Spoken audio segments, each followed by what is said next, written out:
Hi, everyone. I'm Scott Munson, Superintendent in the Marshall Public School District, joined today by our Director of Business Services, Dion Caron. Dion, thank you for being here today. Thanks. We're going to spend the time talking about and showing some folks the construction plans, if you will, some of the details from the May of 2019 referendum.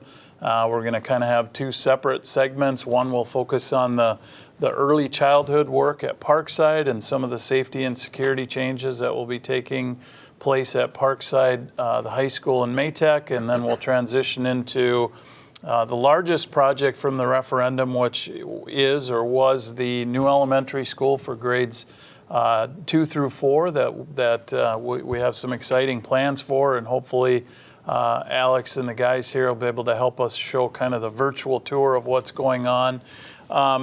So we're going to start out with the early childhood additions at Parkside, and Dion, we'll put this slide up for everybody to see, but maybe just kind of run through some of the highlights, some of the things that you think are maybe most important before we get into the actual drawings and visual representations of the project itself. Sure. So one of the important things was to put our early childhood into one location. Mm-hmm. And for this referendum, we're adding on 3 classrooms and an office onto our existing Parkside building. And so that'll house all of our early childhood VPK programs in one location. As part of that, we were able to actually, through our bidding process, although we had to rebid the project, mm-hmm. we actually were able to get a little more square footage than originally put in the review and comment. Mm-hmm. So there will be a little over $4,200 square feet addition put on the Parkside. Along with that, the addition will have its own entrance for the early childhood, secured entrance. Mm-hmm. So that'll be nice for during the day between the early childhood VPK and ECFE. So Dion, you talked about something that you and I are very familiar with, but maybe the folks who are watching this show aren't, and bringing all of our early childhood Little Cubs preschool programs under one roof. Right now we have classes and programming that takes place at Parkside and classes and programming that takes place at the middle school. So that was really one of the focuses of the referendum. I'll say 2 things for early childhood. One, to bring all that programming into one location, just better for parents, students, easier transition for those students into kindergarten once they finish up the VPK.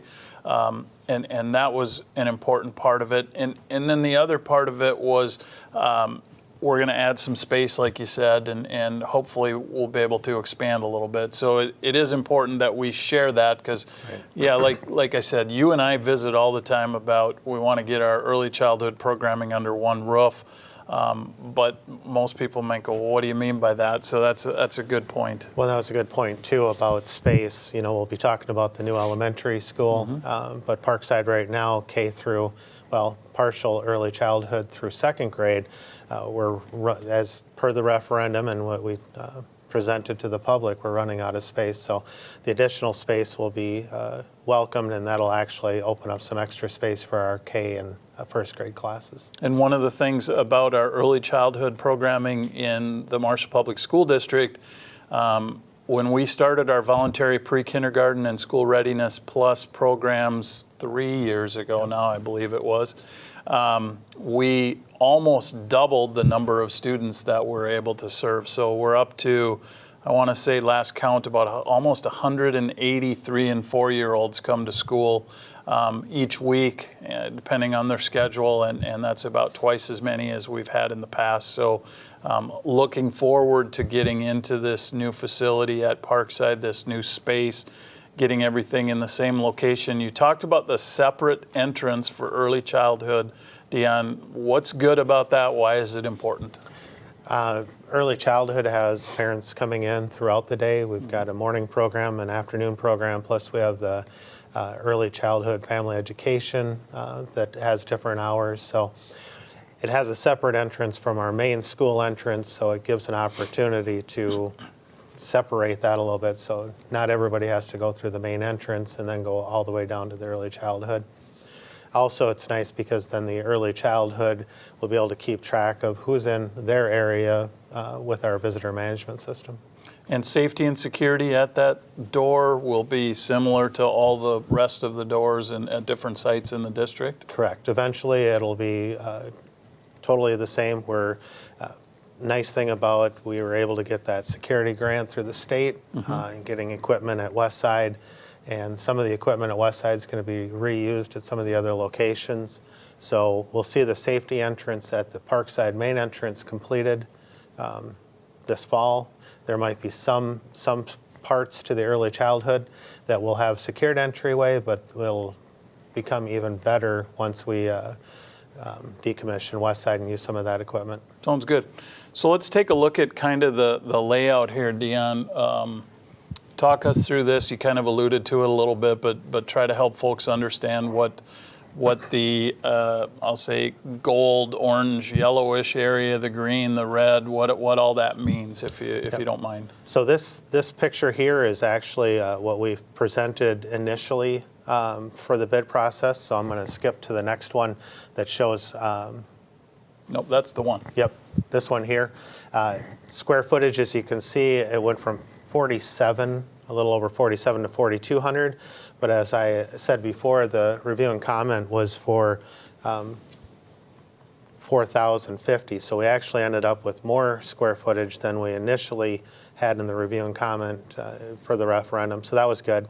Plus the classroom sizes, a few of them actually ended up a little larger than the original design. But what you're looking at here in the orange is on the left bottom is going to be the office stationed right by the entrance. So we'll have the secured entrance. So they'll be have to go through the office, buzzed in first, and then through the office to check in with our visitor management system before they go out into the school. And then the ECFE, that's our early childhood family education. It's a little larger because that's going to house our early childhood family education, which will be parents and students. And then we've got our ECSE, which is early childhood special education class that we'll be adding, and then an early childhood classroom. The green is a play area. That's an existing classroom that will become a play area for all of our early childhood classrooms. And then something else with the redesign that actually worked in our favor is moving the mechanical system. It'll actually be up above the ceiling, so that doesn't take up square footage. So the redesign, if you want to look at it, was actually it was a good thing to be able to redesign it into a simpler design. Talk a little bit, Dion, about the entrance to Parkside. Let's shift away from early childhood and just talk about what will be taking place at in the entrance area at Parkside. Yep. So last fall last year we were fortunate enough to get a grant through the state for Westside Middle School. So we've got a little experience on putting a secured entrance into a school, and middle school turned out great. Parkside will be basically the same. So right now you buzz from the outside to even come in the building, and then you get in the building, you have to walk around the corner to the office. The redesign will be you'll be able to go into the vestibule, so you'll be in a warm environment to be able to buzz in with our video management system. The administrative assistant then will ask what your purpose for visiting is. You'll come into the office. They'll buzz you into the office where you'll have to check into our visitor management system. You'll get a name badge and then be allowed to go out into the school. So it's a secured entryway to be able to make sure whoever's in the school what they're there for, and then be able to keep track of that. And then we're shifting around, like you referenced, where the administrative assistant or receptionist will be, where offices will be. One of the current early childhood classrooms, or the current early childhood classroom that is at Parkside, will move to one of the new areas, and that current early childhood classroom will actually become the media center, I believe. Correct. Yep. So a lot of changes taking place at Parkside. I know we have the timeline at the end of the presentation, and we'll kind of talk about the timing for completion and when we'll be seeing a variety of different work and different things happening. The next slide, Dion, talks a little or shows us the this is an awareness piece, I think, for our public, that starting in April this year, they're going to see some construction things that are on the site. And this was an area that we're obviously worried about because school doesn't get out until the end of May or even into June.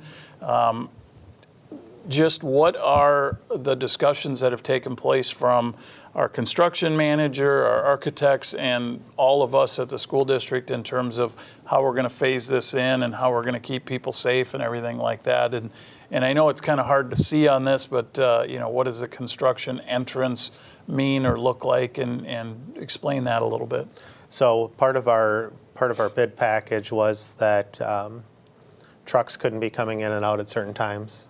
Delivery times couldn't be from, I think it was 7:30 to 8:15, and then from 2 o'clock until 4 o'clock. So we're not taking up where parents are coming in and out.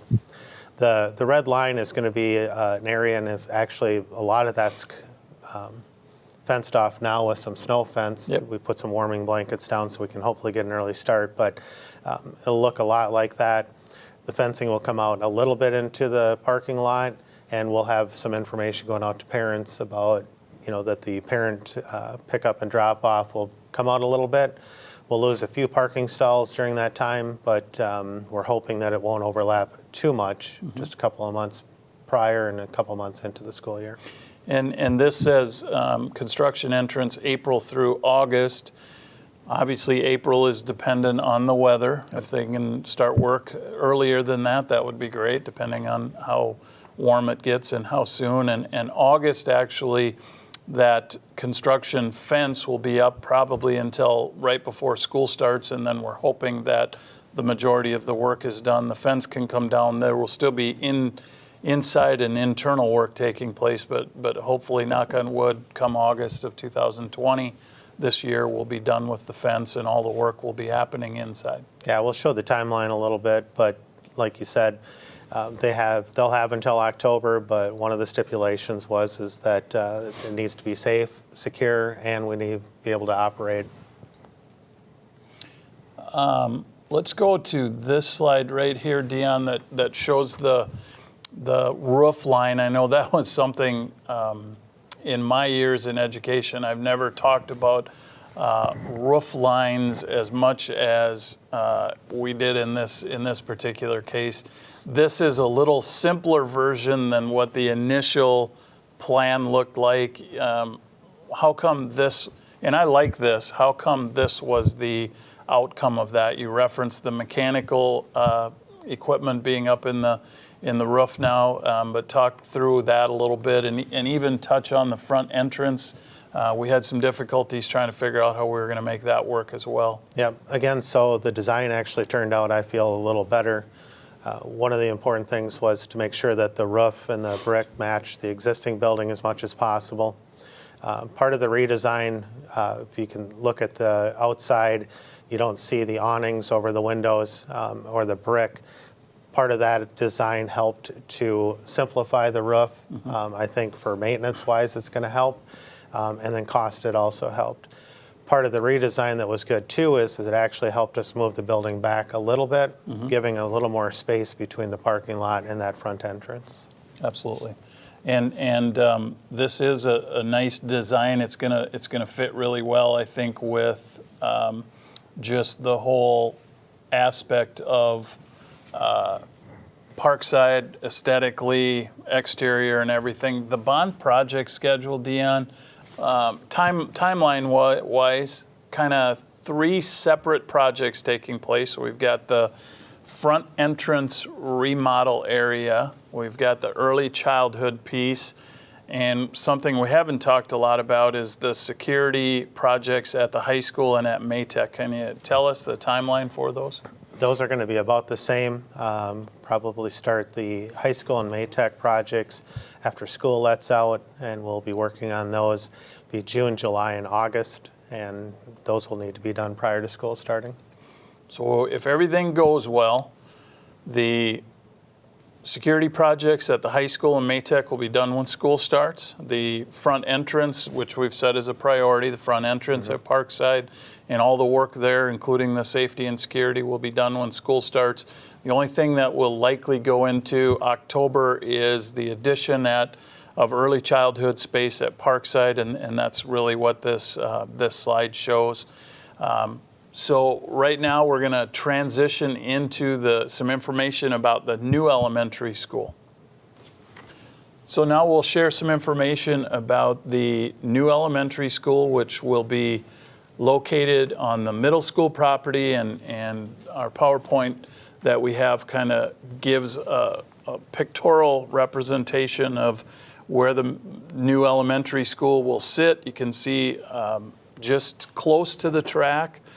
Dion, talk a little bit based on this picture about where parents will enter the school property, where they'll drop their students off, where buses will go, and maybe we can just touch briefly on the traffic study too that was done.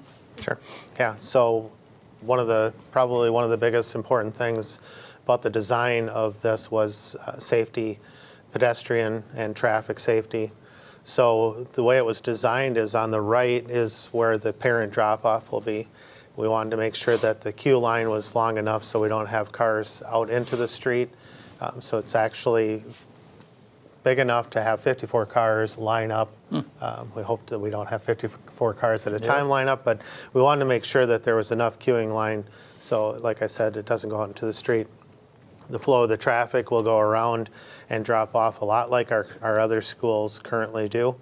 And then on the left side is where our bus drop-off will be. So it's totally separate from the parent-student drop-off. We'll have buses line up, we'll space for 10 buses. There's also additional parking over on the bus, on that side where the buses are, for event parking for when we're not using that. Right now, we're scheduled to have approximately 109 parking stalls on the visitor side. That was important too because we don't want people parking out on Southview. Right. And we wanted to make sure there was enough parking for some of the events going on. So one of the things on here, Dion, that there's been a little bit of confusion about is the path from the back of the elementary school where it says receiving over to the middle school where it also says receiving. That's not a public road. What will be the purpose of that path? There again, just for traffic flow and trying to keep things safe, we felt it was important. We've got our dock behind the middle school for drop-off for trucks. We thought it would be important to have a private road to go from that dock to the new elementary school instead of coming over with trucks on Southview into the parking lot where the parents are dropping off the students. So that'll be basically a private road for our custodians to use and for dropping off freight between the buildings. Again, keep the trucks off of Southview away from the pedestrians. Minimize traffic as much as possible. And then there is a walking path from the new elementary school over to the middle school, so students, for whatever reason, can utilize that path. Maybe practices after school or picking up siblings or meeting siblings or something like that. That was intentionally designed or included for that purpose. On the next slide, Dion, this is really confusing to a lot of people probably, and there's a lot of colors on here, but it really, I think, just kind of gives a visual representation of the layout of the first floor and the second floor of the new elementary school, again, for grades 2 through 4.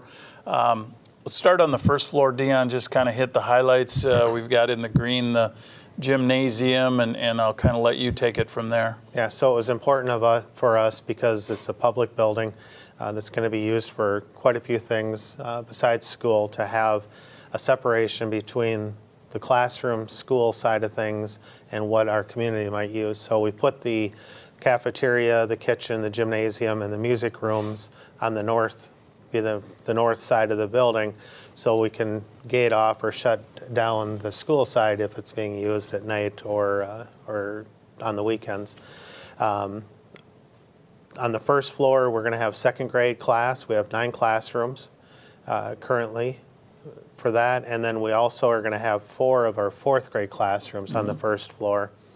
The other 5 classrooms for fourth grade will be on the second floor directly above. So it was important to our teachers to have kind of them grouped together so they could collaborate. Also on our first floor, right at the entrance, will be our office. Again, that'll be a secured entrance like our other buildings. So our nurse, our offices, our conference room will be located there. And then also on our first floor is our library and our tech, would be a tech room, tech lab. And also special education classrooms, Title I classrooms, English learner classrooms, space that right now we're really stretched for. We have kids receiving those services in the hallways at times, and this new building will allow us to do that. How about the second floor, Dion? Similar, different grade configuration, but similar layout? Second floor, we'll have the third grade, and then, like I said, we'll have the other 5 classes of the fourth grade. We're also going to have a flex lab in the middle that could be used for a variety of different things. It could also be a meeting room. On the second floor, I believe we also have, that's where our title rooms are going to be located. We're fortunate enough, like you said, we're very limited on space for some of our breakouts, and we'll have a good amount of classrooms for our EL, our special ed, our title. Also, on each floor are going to be 3 what I call breakout rooms. These are rooms that will have a glass door to it. So if you have to, a student needs to do some makeup homework or a test, they can come out, use that as a quiet area. Okay. Also on each floor, we have 3 flex areas. So a classroom could actually come out, and there's going to be some flexible seating. They can teach in a different environment. Okay. As we transition to the next slide, which shows, and we do have some virtual tours that we'll pull up here towards the end, but this is, it says option D on this slide, and that's because there were, the final choice was down to 4 different options, but this kind of shows the color scheme of the building. It just says Southview Elementary. The name of the school hasn't been decided yet, but that's just something that we had our architects put up there for the time being because it is along Southview for the road. Different brick, different materials. Anything you want to share about that, Dion? No, it's amazing to see it come to where it's at now from doing cutouts where we started at the beginning, but it'll be different size brick between the bottom and the top, which will give it a nice texture.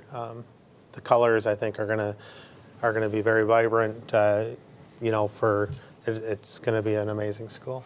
And I think our architects really did a nice job of looking at our community and the various architectural designs, the colors, the themes, if you will, of existing buildings in the Marshall community, and trying to line up the options that our oversight committee had a chance to review, kind of trying to align that with different aspects of our community. And I'm excited about this, what it will turn out like when it's done. We have some pictures here of the interior of the building as you walk in. Dion, could you explain what these are and just kind of flip through them, and then we'll get to the virtual tours? Sure. So as you walk in, our cafeteria will be right there as you walk in. Again, we wanted that for community purposes also, but the cafeteria and some of the hallways will be a tile, whether it's LVT or linoleum tile, it'll be tile. You see the walk-off carpet at the beginning, and then I didn't say, but most of our classrooms and hallways in the school area will be carpeted. We thought that would have the best wear and also longevity and help simplify things for our custodians for cleaning. And this photo right here is walking into the building, like you said, cafeteria on the right, office area on the left, and then if you were to turn left where the carpet ends, that will take you down to the classroom areas. Yep. Okay.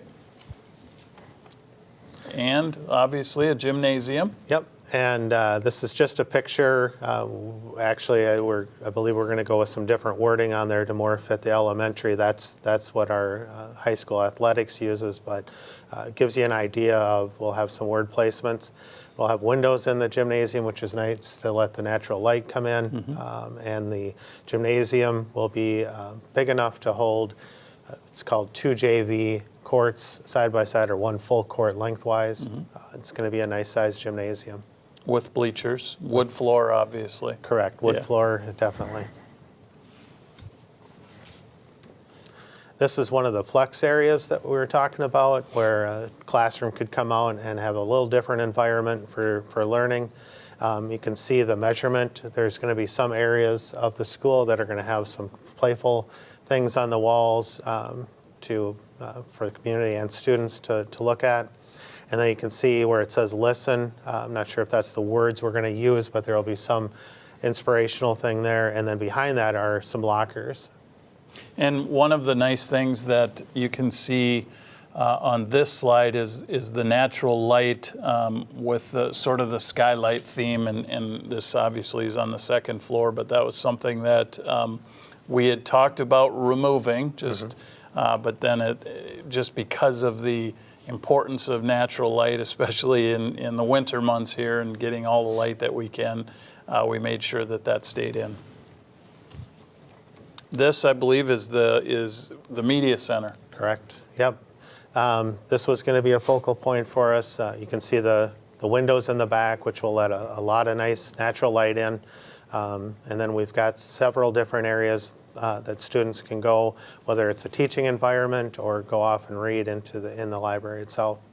And one of the things, these are architects' rendering drawings. Correct. I know that the drawings, I was told that the drawings for the high school looked a little different than how it turned out. So there's always some things that change along the way, but I think these give a pretty good indication of what the building will look like once it's done. That's a good point.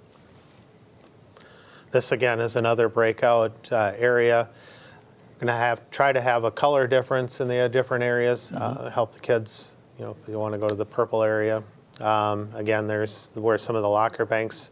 It was important to the teachers that the locker banks be within view of the classroom, so they can just have the classroom go out and be able to supervise them. Same thing with the next one, just a different color. Another view of the locker banks and what it's going to look like.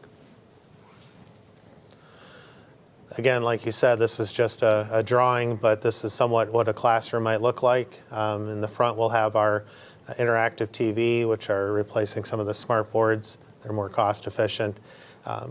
Windows give some of that natural light coming in, the seating, and then in the back there will be a whiteboard as well.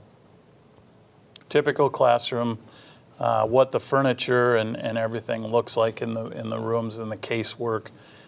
That we have plans for that, but it might not look exactly like this. Right. So we'll have Alex pull up the virtual tour of the outside of the building. Again, you can kind of see the two different colors between the top of the building and the bottom of the building, the parking lot. To the right would be the loading dock area. As you come into the elementary school, the cafeteria will be on the right. As Dion alluded to, and just a nice bright area, a lot of natural light, kind of a suspended ceiling. You can see the office area with the conference room on the corner, the door into the office area, hallway down to one of the classrooms. Gives you a little better feel for the cafeteria. And then the other virtual tour that we'll ask Alex to pull up is an interior tour. Dion, you want to walk us through this a little bit? Yep, this just gives you a nicer, a different view from the pictures we showed of the different areas. This is one of the flex areas on the first floor. You can see the locker banks, classrooms off to the side, and then up the stairs, it's a nice open area. We have more flexed learning areas, meeting rooms. That gives you a view of what the tech lab is off to the left there.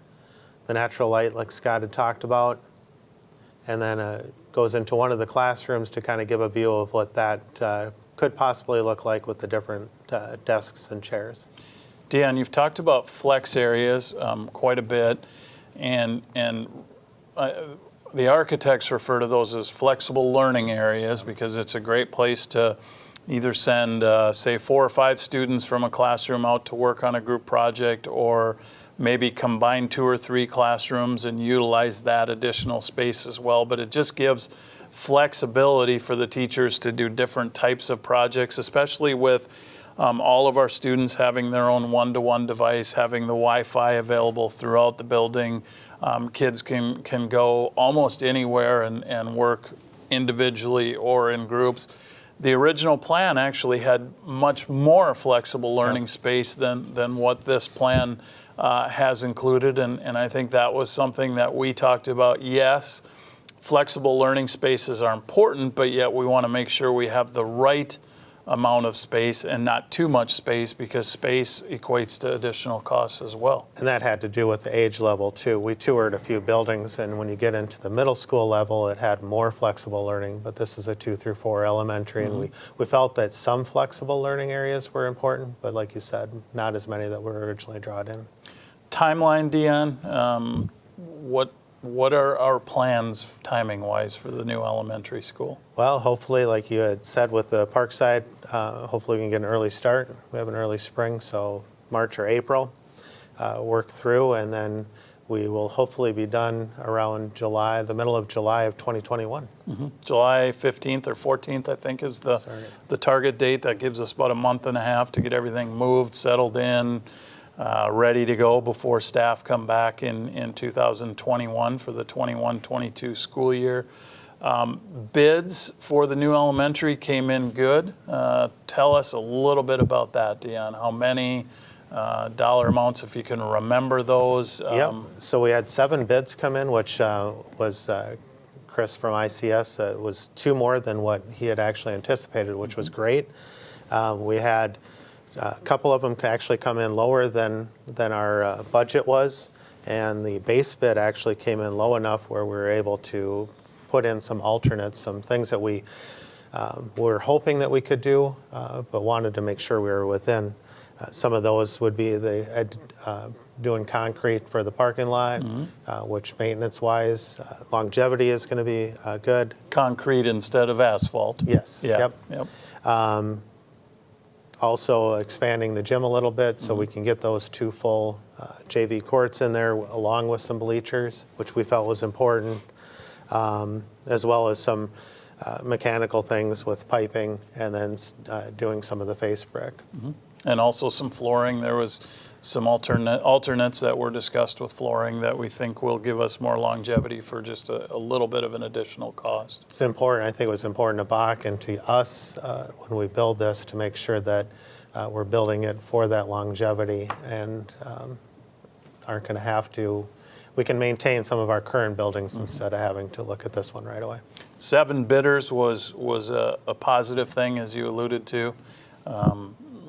We expected 5, had 7, and it was a competitive bidding process, and we're excited about that. We're just excited about both of these projects, or really all 3 projects, the safety and security at the high school and at Maytech, making those buildings just like all of our other ones, and continuing to work on the safety and security.